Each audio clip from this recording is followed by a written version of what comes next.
26해를 함께한 남편. 그 남편에게 또 다른 집이 있었습니다.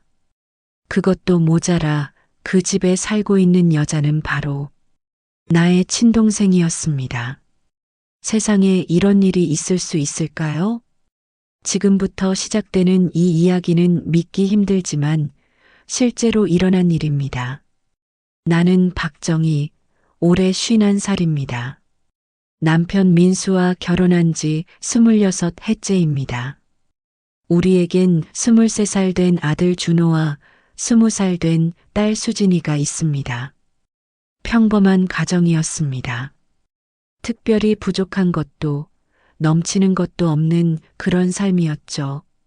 남편은 중견 건설회사에 다니는 부장이었고 나는 동네 슈퍼를 운영하며 생활비에 보탰습니다. 아이들은 잘 자라줬고 큰 탈 없이 살아왔습니다. 그런데 언제부턴가 남편의 출장이 부쩍 잦아졌습니다. 한 달에 한두 번이던 출장이 어느새 일주일에 두세 번으로 늘어났습니다. 처음엔 회사 일이 바쁜가 보다 했습니다. 코로나 이후 건설 경기가 살아나면서 프로젝트가 많아졌다고 했으니까요. 하지만 이상한 점들이 하나둘 눈에 들어오기 시작했습니다. 출장을 간다고 하면서도 캐리어를 챙기지 않았습니다. 그저 손에 들 만한 작은 가방 하나만 들고 나갔죠. 전화를 해도 받지 않는 시간이 많아졌습니다. 늦은 밤에 전화하면 어김없이 꺼져 있거나 자고 있다는 핑계였습니다. 그리고 무엇보다 이상했던 건 집에 있을 때조차 남편이 딴 생각에 잠겨 있는 것처럼 보였다는 겁니다. 내가 말을 걸어도 제대로 듣지 않았고 밥상 앞에 앉아서도 핸드폰만 들여다봤습니다. 26해를 함께 산 여자의 감이라는 게 있습니다. 뭔가 잘못되고 있다는 걸 느낄 수 있었습니다.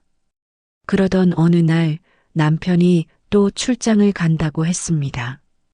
이번엔 사흘 동안 지방에 간다고 했죠. 평소와 다름없이 가방을 들고 나가는 남편을 배웅하면서 나는 결심했습니다. 오늘은 끝까지 확인해 보겠다고. 남편이 집을 나서자 나도 서둘러 외출 준비를 했습니다.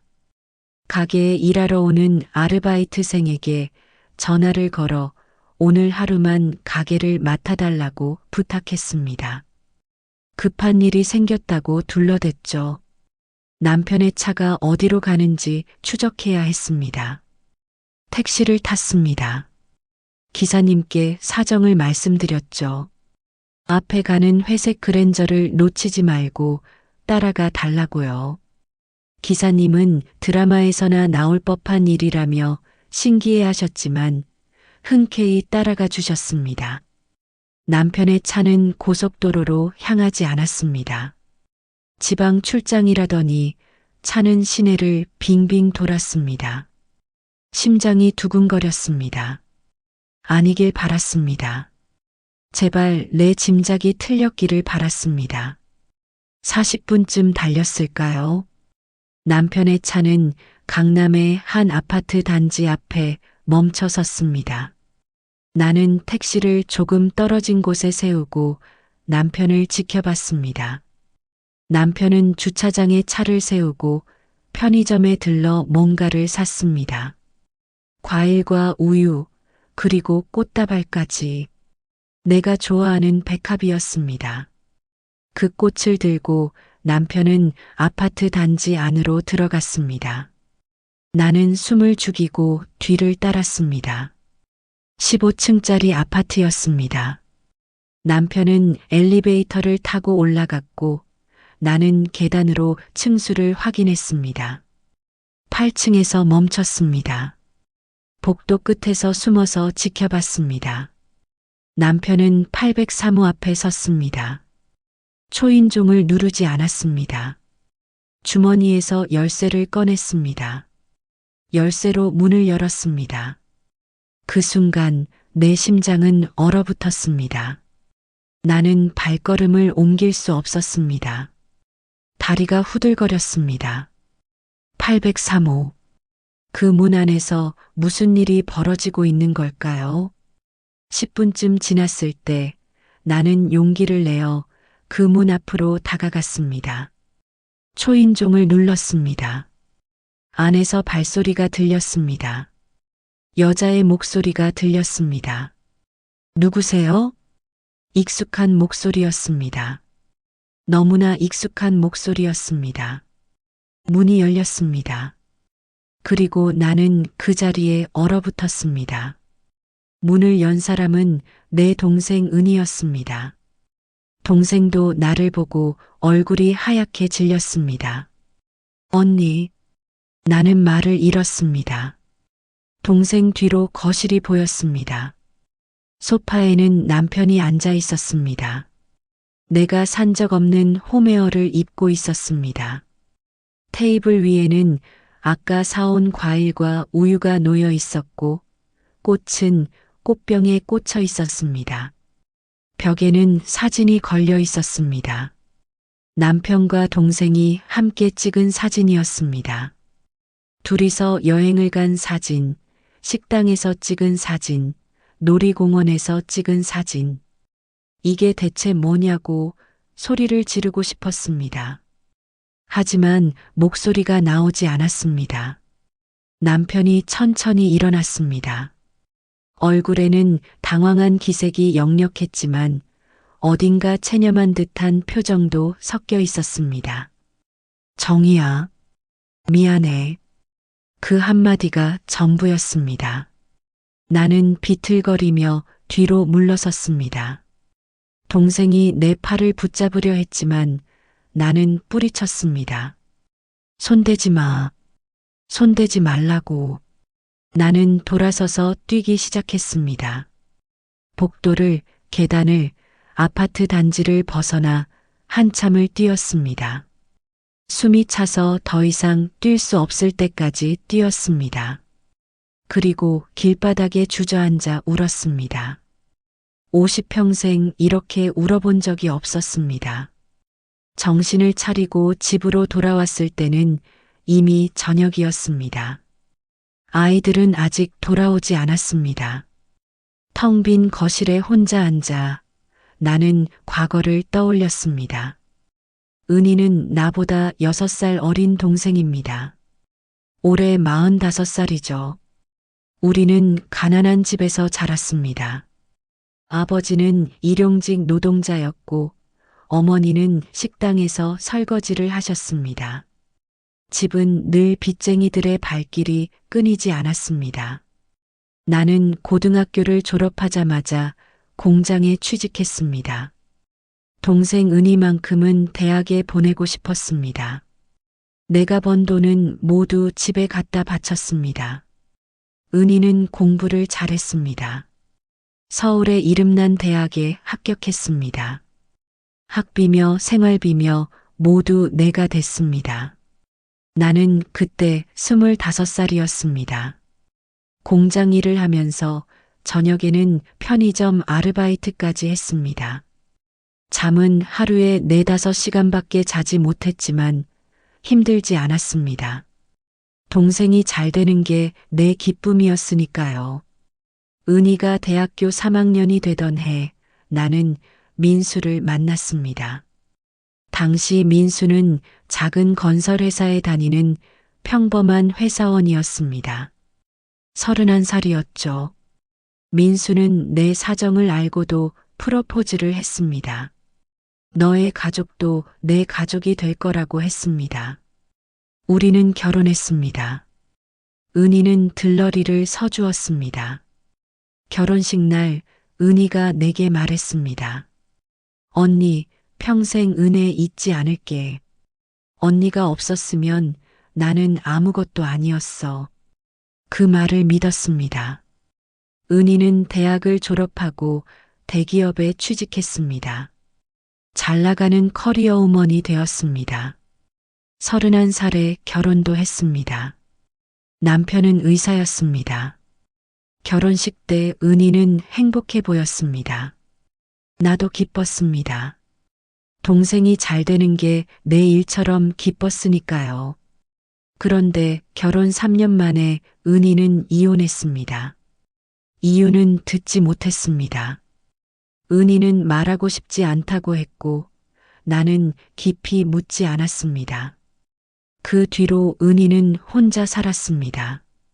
일에만 몰두했고 명절 때나 가끔 얼굴을 봤습니다. 은희가 우리 집에 놀러 온 건 1년에 서너 번 정도였습니다. 올 때마다 아이들에게 용돈을 주고 남편과 웃으며 이야기를 나눴습니다. 나는 전혀 몰랐습니다. 그때 이미 둘 사이에 뭔가가 시작되고 있었다는 걸. 그날 밤 남편은 집에 돌아오지 않았습니다. 전화도 받지 않았습니다. 나는 잠을 이룰 수 없었습니다. 머릿속이 복잡했습니다. 언제부터였을까? 얼마나 오래되었을까? 아이들은 알고 있을까? 다음 날 아침 나는 아이들을 불러 앉혔습니다. 준호와 수진이는 평소와 다름없이 아침을 먹고 있었습니다. 너희 아빠 요즘 이상한 거 못 느꼈니? 준호가 먼저 대답했습니다. 무슨 말씀이세요, 엄마? 나는 차마 말하지 못했습니다. 아니다. 아무것도 아니야. 아이들을 학교에 보내고 나는 동생에게 전화를 걸었습니다. 여러 번 신호가 갔지만 받지 않았습니다. 문자를 보냈습니다. 나와서 얘기 좀 하자. 1시간쯤 지나 답장이 왔습니다. 언니 정말 미안해.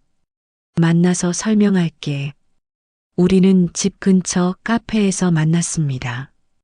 동생은 몹시 초췌해 보였습니다. 눈이 퉁퉁 부어 있었습니다. 나는 차갑게 물었습니다. 언제부터였어?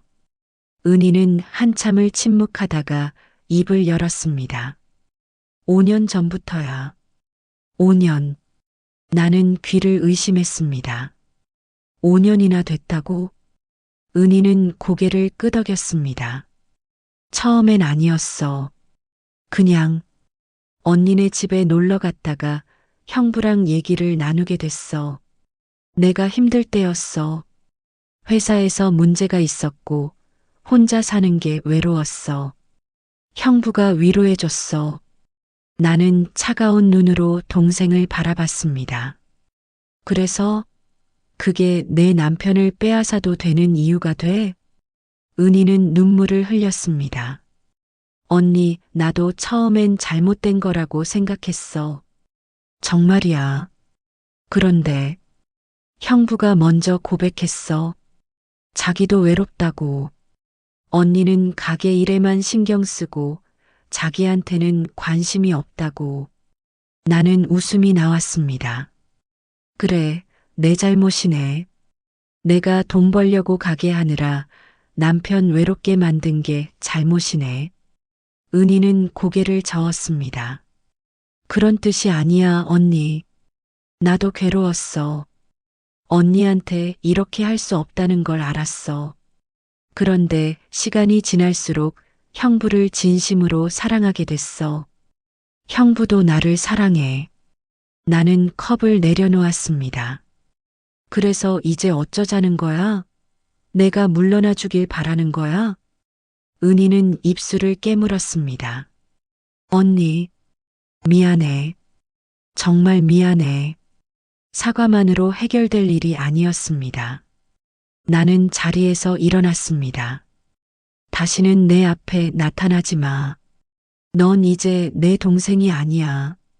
집으로 돌아왔을 때 남편이 거실에 앉아 있었습니다. 얼굴이 수척해 보였습니다. 하지만 나는 동정할 마음이 없었습니다. 우리 얘기 좀 하자. 남편이 입을 열었습니다. 나는 소파에 앉았습니다. 말해봐. 내가 뭘 잘못했는데? 너의 잘못은 없어, 정이야. 이건 다 내 잘못이야. 그럼 왜 26해를 함께 살았는데 왜 이럴 수가 있어? 남편은 고개를 숙였습니다. 나도 몰랐어. 이렇게 될 줄은. 처음엔 그냥 은희가 힘들어 보여서 위로해 준 거였어. 그런데 자꾸 만나다 보니까 감정이 생기더라고. 나는 비웃었습니다. 감정? 그게 가정을 무너뜨려도 되는 이유가 돼? 남편은 대답하지 않았습니다. 이혼해줘, 정이야. 그 한마디에 나는 숨이 막혔습니다. 뭐라고? 미안해. 나는 이제 은희와 살고 싶어. 널 속이고 산 게 너무 힘들었어. 나는 떨리는 손으로 남편을 가리켰습니다. 나가. 당장 나가. 다시는 이 집에 발도 들이지 마. 남편은 천천히 일어났습니다. 아이들한테는 내가 말할게. 아이들? 나는 소리쳤습니다. 아이들한테 뭐라고 말할 건데? 아빠가 고모랑 바람났다고? 그렇게 말할 거야? 남편은 문을 열고 나갔습니다. 나는 그 자리에 주저앉아 울었습니다. 26 해가 무너지는 소리가 들렸습니다. 이틀 뒤 나는 아이들을 불러 모았습니다. 더 이상 숨길 수 없었습니다. 진실을 말해야 했습니다. 준호야, 수진아. 엄마가 할 말이 있어. 아이들은 심각한 표정으로 나를 바라봤습니다. 나는 천천히 입을 열었습니다. 아빠가 집을 나가셨어. 준호가 물었습니다. 무슨 말씀이세요? 출장 가신 거 아니에요? 나는 고개를 저었습니다. 아니야. 아빠는 다른 데 사는 집이 있었어. 그곳에서 다른 여자랑 살고 계셨어. 수진이가 비명을 질렀습니다. 거짓말이죠? 아빠가 그럴 리 없어요. 준호는 얼굴이 굳어졌습니다. 그 여자가 누군데요? 나는 목이 메었습니다. 너희, 은희 고모야. 순간 거실이 얼어붙었습니다. 수진이는 울음을 터뜨렸습니다. 준호는 벽을 주먹으로 쳤습니다. 말도 안 돼. 고모가 어떻게. 나도 믿고 싶지 않았어. 하지만 내가 직접 봤어.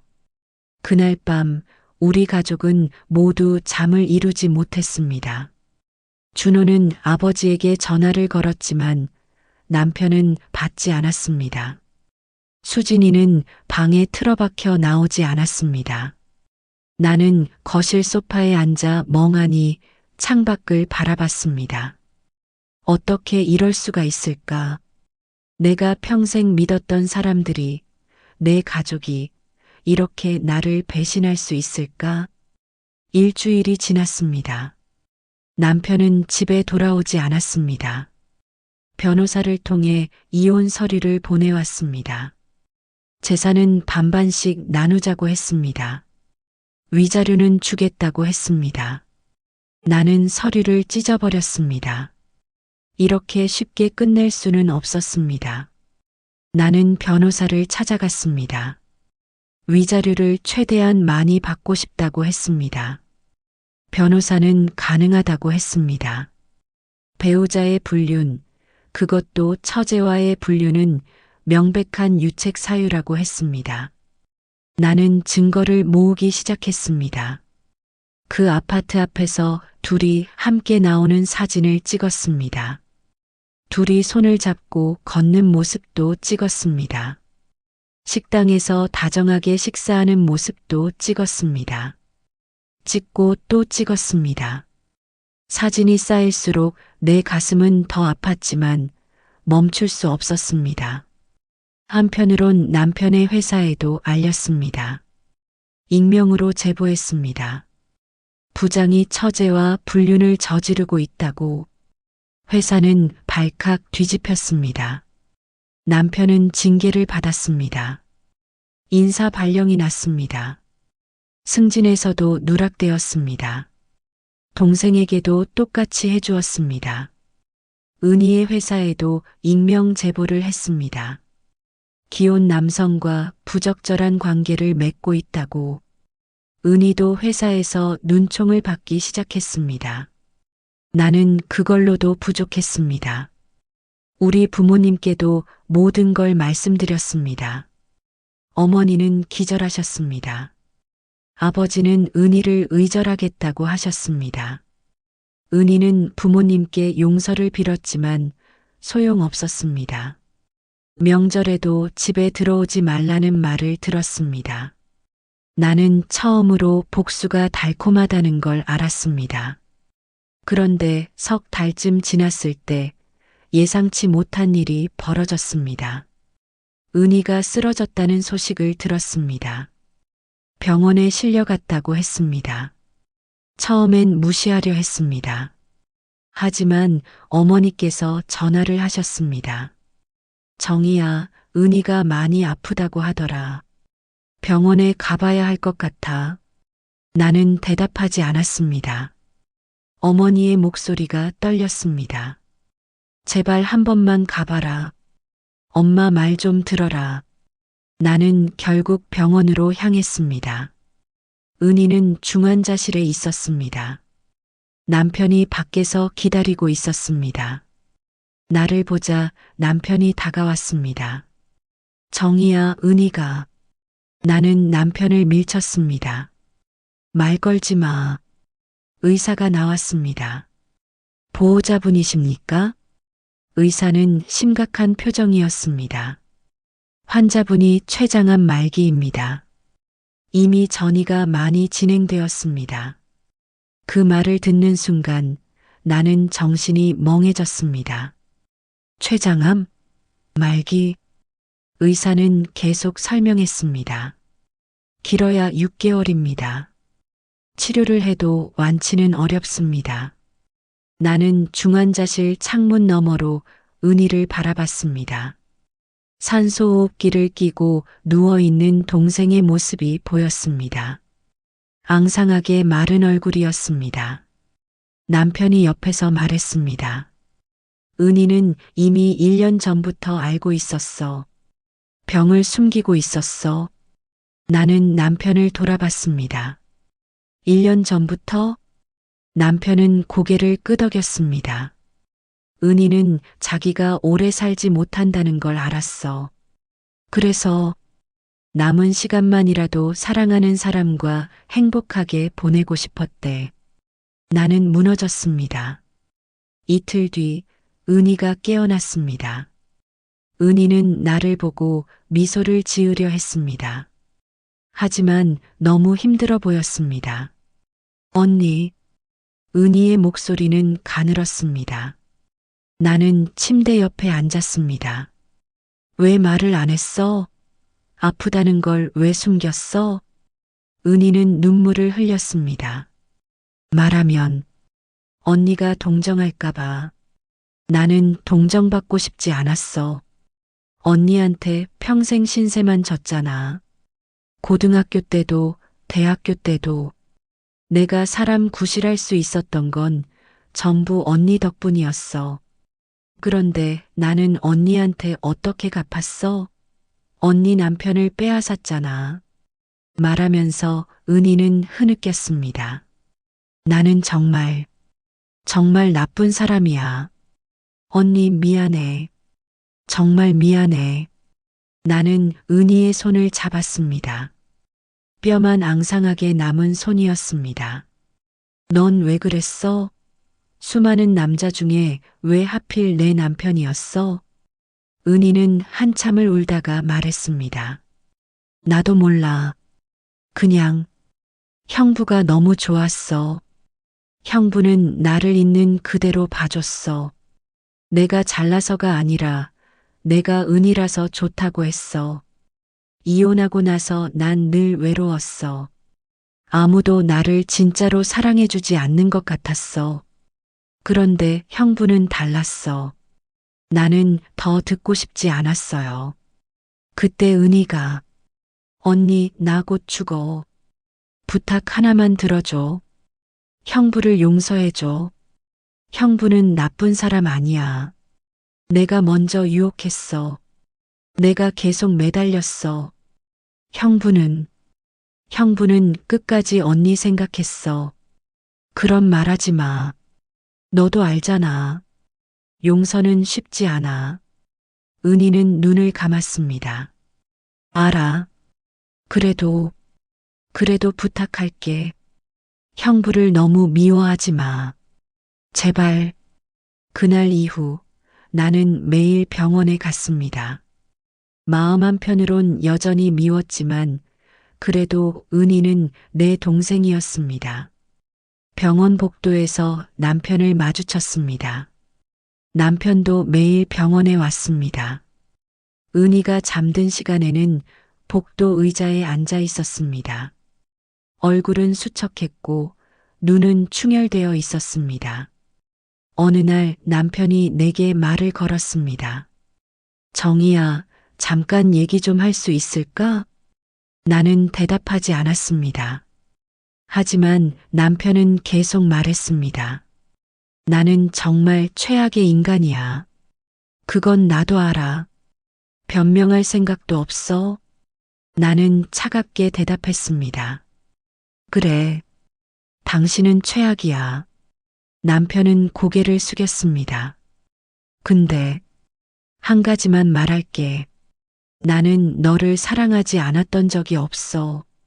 나는 비웃었습니다. 그게 무슨 소리야?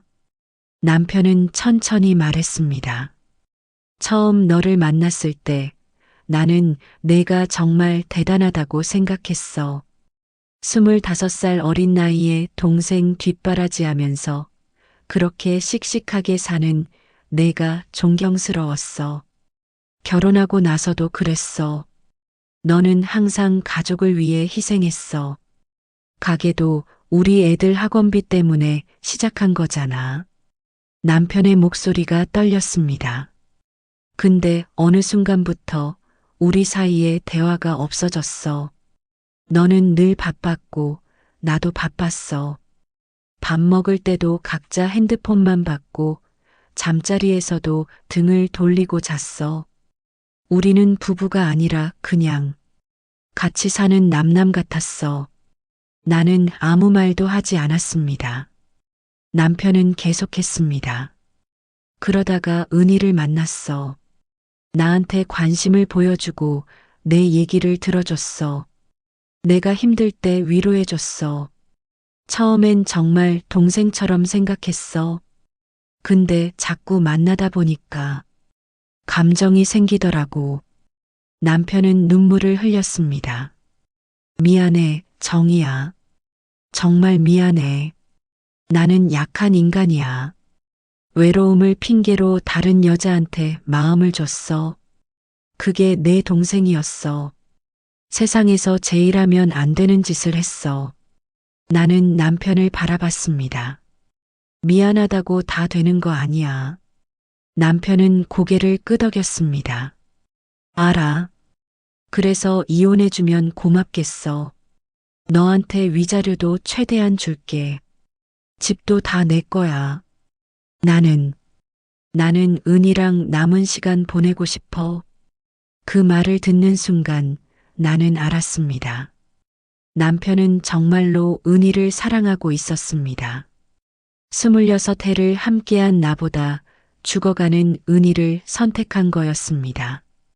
2달이 지나고 은희의 상태는 급격히 나빠졌습니다. 어느 날 은희는 나에게 언니 나는 형부를 너무 힘들게 했어. 형부는 나 때문에 회사에서도 찍혔고 가족도 잃었어. 이제 형부를 언니한테 돌려줄게. 부탁이야. 형부를 용서해줘. 형부는 좋은 사람이야. 내가 그 사람을 망쳤어. 내가 다 잘못한 거야. 은희는 점점 숨이 가빠졌습니다. 고통을 줄이기 위해 모르핀을 투여했습니다. 하지만 은희는 힘겹게 버티다가 끝내 하늘나라로 갔습니다. 은희를 보내고 남편은 무너졌습니다. 장례식이 끝나고 우리는 각자의 자리로 돌아갔습니다. 남편은 은희가 살던 아파트로 가고 나는 집으로 돌아왔습니다. 아이들과 함께 예전의 일상으로 돌아가려 애썼지만 쉽지 않았습니다. 남편은 잘못을 뉘우치며 내게로 다시 오겠다고 말했지만 난 다시 받아들이고 싶지 않았습니다. 여러분이라면 이럴 때 어떻게 하시겠습니까? 댓글로 소중한 의견 남겨주세요.